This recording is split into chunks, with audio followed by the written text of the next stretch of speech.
Learn a little something. Take a lesson. Learn it all. You gonna be able to hear anything over all of this screaming? I'm just gonna have to stick my phone in your mouth like this. Yeah, okay. Okay, Just try not to cough on it. I'm gonna get sick enough going home. that's all good.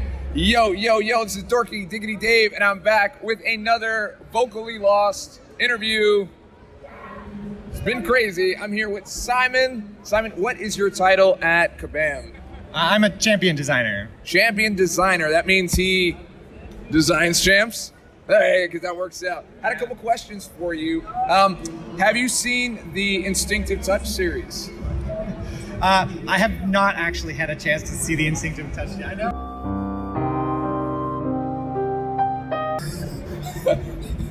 I planned to see the Instinctive Touch series, but it's been a busy last little while at the office, and so I've had to curtail my YouTubing at least a little bit.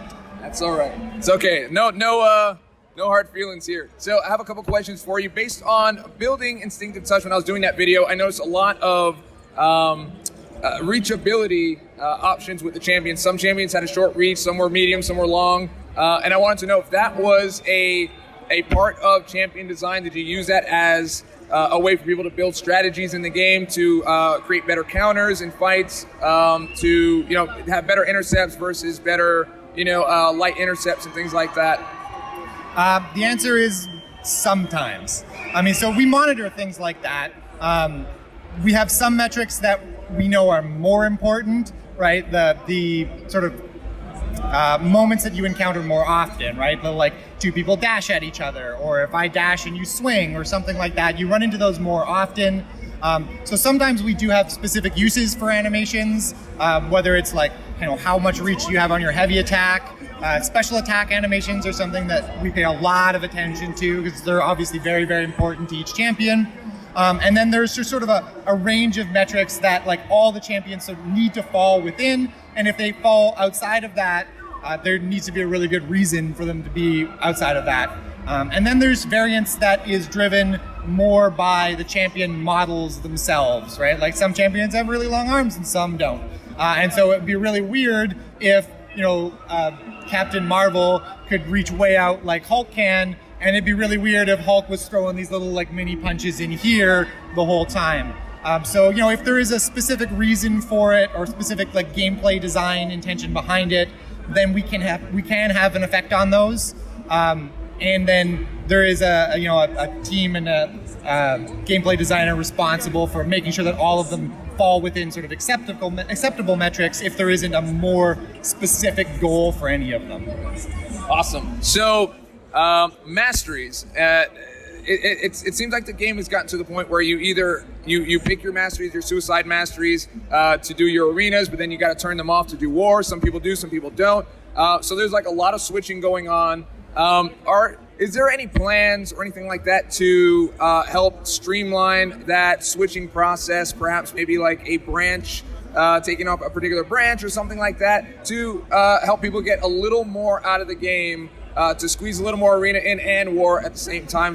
Is that the kind of thing that you guys are looking at all the time? We're always looking at things like that, right? Like a lot of Masteries have been pretty much the same for some time.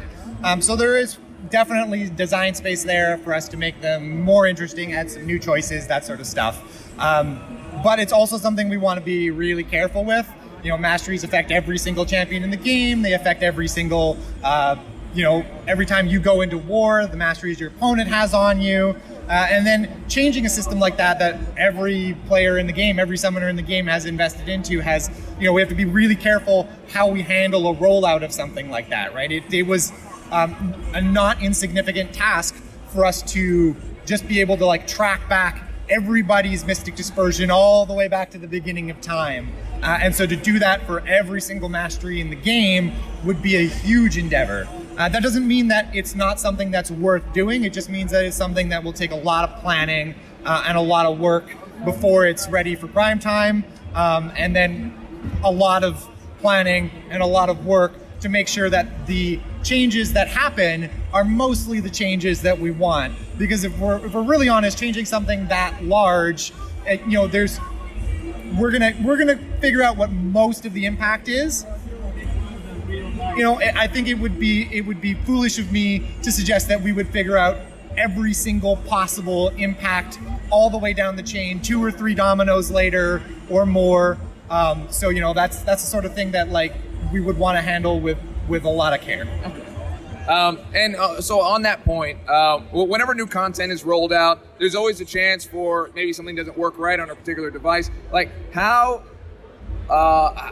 vigorous is your test process in terms of size and scope? And then how does that differ to an actual release where like millions of people are playing it versus the amount of people that are playing it, at the Kabam office? Like how does that differ? We test it really hard. Our QA team is great. They work really hard. We integrate them with the developers as well, right? So, the QA guys that I work with every day on the champion side of things, at the moment, we're 1-to-1. There is a QA person for every single champion designer. And they sit right beside us. Right, and that's not an accident. We've moved desks in the office a couple of times recently, and they moved them to like the other side of the room from us. Wow. And I immediately went to my lead and started complaining, and I've kept complaining for the last few months until they moved them back to the same table as us, the same desks as us. So you actually want that? Absolutely. Like there is, it's not fair for me to throw a champion over the fence at a QA person. No matter how talented they are, they're going to have questions. There will be abilities that could be interpreted one way or the other. And they are learning our tools as well, right? We're teaching them not just teaching them where they are learning. A lot of them are dragging the information from us, kicking and screaming, because they're very excited and interested about it as well. And so that's important for us because it lets them test much more deeply, right? They can bring up the same debug tools that I would use and not just, so I don't get a bug that just says, this happened. Question mark, question mark, question mark. I get a bug that says, this happened. These are the effects that were active. These are the tuning values that I was able to see. These are the variables that are stored on that character that are driving their abilities, and so they're often able to point us, and they're getting good enough now that I will often get a bug back that says something along the lines of like, hey, I think it's broken and I think this is how you could fix it. Nice. Right? Nice. And so but the flip side of that is, as you mentioned, there's no way we can get the kind of coverage that the community does, right? There are millions of players in the game. I think that's where we're at. Yeah. I don't know what the exact numbers are, but I know that we're outnumbered heavily. And so we accept that, we're gonna do the best we can. And the game has gotten so large and the number of potential interactions between all of the different champions is so large that it's a mammoth task to try and test all of it, right? And so we do the best we can. Know that nobody is more upset when bugs roll into the game than we are, and that we do our best to fix them as quickly as possible. Some of them we can fix just like with the almost the snap of a fingers, but even then we want to be just a little bit cautious. I may be able to make a fix in 30 seconds, but then it's probably gonna spend the rest of the day in testing because I'm very likely could have created another issue just by trying to solve the first issue. And then some issues are a little bit trickier.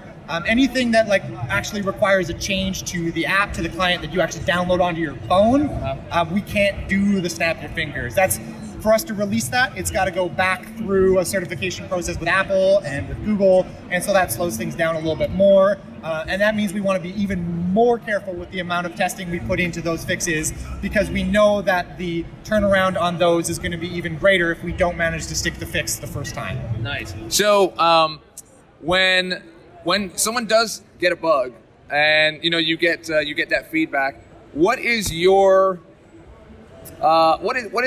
what is your preference to receive that feedback in? Would you like to know, okay, what are you using? What OS are you using? What device are you using? What would be your list to just say, this is how I need to know about this bug? So that really depends on what the bug is and who it goes to, right? Just the way the software works, the way the game works, I personally probably don't care if you're on Android or iOS. But a back engineer or a client engineer almost certainly does, right? for me, as like, okay, there's a bug with my champion and it seems to be specific to this champion or an interaction between this champion and a buff or something like that. I want to know all of the potential things that could affect that, which are going to be, what fight were you in, who were you playing, what synergies did you have active, what masteries did you have active, what buffs were active on the node that you were in, was there anything special going on, was there like I don't know, player appreciation boost or the like women's month boost, or all of that could affect what I need to look at to actually solve the bug. Awesome. I just got a couple more here. There was a juggle bug in the game that allowed you to combo from a heavy into a special, which was freaking awesome, and is now gone. I would love to have that back. What are your thoughts on that? I'll admit, Hyperion is one of my top champions, and I was using that a lot when it was out. That just his heavy into his special attacks, it was great to be able to pick them right back up off the ground. So that was a bug, right? Like that wasn't something that somebody made a decision somewhere and was like, yeah, we should do this, and then we're like, oh no, and rolled it back. Like it was a bug, and so we weren't prepared to leave it in the game because we didn't do it on purpose, so we couldn't say for sure this is exactly the shakeout of this. This is exactly all of the effects that's going to happen, right? And it also wasn't like super consistent. It was like you could do it with some champions, with some special attacks, against some champions, against some special attacks. And that kind of inconsistency is something we try and avoid, especially if there's really no way for the players to figure out, why it works in some place and doesn't in the others. And then it looks like something is broken. And then of course, like it was fun, but there was no animation support for it. So some of the models were sort of flopping around and doing things that the animators and the character modelers never intended them to do. And so there were just too many knock-ons to leave that in the game without way more research. Yeah.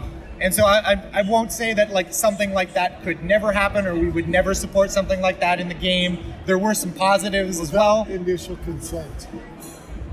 Thanks, guys. But if we were to leave something like that in the game, cosplay everybody. Yeah. Anyway, yeah. If we were to leave something like that or put something like that in the game ahead of time, we would have needed to do a lot more legwork before letting something like that. Of course, all that testing, and the QA guy would have to sit right there next to you doing the whole thing. It would take more than one QA. Okay. And they're not all guys. A PvP is something I think a lot of people have been asking about. Is that in your department, PvP, to be able to play player against player? Maybe not directly. It's maybe more like the systems guys. But I mean, I work in the gameplay area a lot on champions. PvP is interesting. Like it could be really cool. There's a lot of like dynamicism and interesting decision making that comes from having a person who's going to change their mind on the other end, right? And that's really cool. But also like the core gameplay loop of was never really designed for like you're driving that champion, I'm driving this champion, and the nature of the game is such that I'm not sure you could get a direct like PvP to work because it's very like whoever blinks first kind of gets punished, right? And so it's not to say that you couldn't add something to make that work. But as it is right now, I suspect if you were to do PvP, there'd be a lot of like walk in, walk out, footsies, maybe holding block a lot, and then whoever threw the first punch would get parried and eat a combo, maybe a special attack. Or just heavies, man. Heavies that's a mind game right there. You it's never know a mind when they're game, gonna throw it. but also there's a delay on a head. There's a very intentional delay on the initiation of a heavy. And maybe it's as simple as like that heavy needs to shrink, but then what does that do to... Right? Hyperion's heavy is way more valuable than Hulk's. Yeah. Right? So do you just let that happen and be okay with that? Maybe. Awesome. Gotcha. Again, it's one of those things that like the more we add to the game, the more careful we have to be with each change because the more possible interactions there are. Got it. Okay, one last question. All right. your favorite champion that you've designed personally. Like who's your baby? Who's my baby? I like a number of them. So I think Taskmaster is still my favorite right now. Oh, wow, okay. I think. Yeah, I like him from the comics, so that helped. I have a sort of positive association with him because I was working on him like while I was at Comic-Con here last year. Oh, nice. Yeah, and so I was like, we were waiting for the plane on the way home, sitting in the waiting room, and I had my pen and paper out, and it was trying to figure out like, okay, what can I do with this guy whose like whole power is he could like steal your muscle memory when he sees you do it. Like, how do you do such a kind of a power that doesn't have a like direct impact or like physical embodiment in a game like Contest? I think I'm pretty happy with the way his design worked out, which is great. I find him a lot of fun to play myself, which is the biggest reason I think he's my favorite. He's not the easiest champion in the game to play, which is another thing that I when I play champions, I like to play or when I play any game, I often like to play sort of unusual or challenging content. I find myself getting bored quickly if it's too easy, if I'm not working for it, as it were. And I like that he's got a very different flow from a lot of champions. When you play Taskmaster and you feel like you're in the rhythm, you really feel like you are kind of controlling the fight. And it does feel very different from playing pretty much any other champion in the game, which I think is great. And I like that he's got a good balance of imperfect control, right? Like you can be very, very potent with him, but also you do kind of need your opponent to work with you just a little bit, the AI to work with you just a little bit. And he does take a fair amount of attention. I can't, I've been playing the game for years now. I'm pretty good at it. I'm not the best player in the world by any means. I'm only okay. But I've definitely put my hours in, so that helps. And so, you reach that point where there are a lot of champions you can play. I'm doing it down here without looking, right? Yeah. Like you get that rhythm down. You kind of need to glance down at the screen, like, okay, cool, I landed the parry, and then like my thumb will just do 5 hits, swipe, and then I got to glance down again just to make sure I land the parry, and then So I walk down the street with my phone out, and I'm mostly looking where I'm going, glance down, and I'm okay, good, glance down, and I'm good, nice. Right? We've all done that in Arena a million times. And Taskmaster is a champion that you cannot get the most out of him while you do that. Right. You need to sit down and stare at your phone for a moment. And so I like that about him as well. Thank you. Well, Simon, thank you so much for taking the time out and talking to us and giving us a little bit of an education on what you do and how things work over at Kabam. Dude, absolutely awesome. I can't thank you enough. Thank you, man. It's nice to meet you. Nice to meet you. All right, guys. If you liked the video, and I know that maybe you did, I don't know, I'm messing that whole thing up, but stay dorky. Share with your friends and your mama. All of that. I thought you were going to forget your mama line there, and I was like, whoa. I know it's been a long weekend. I'm not going to forget my mama. Don't forget your mama. Never forget your mama. And I'll catch you all on the flip. Learn a little something. Take a lesson. Learn it all.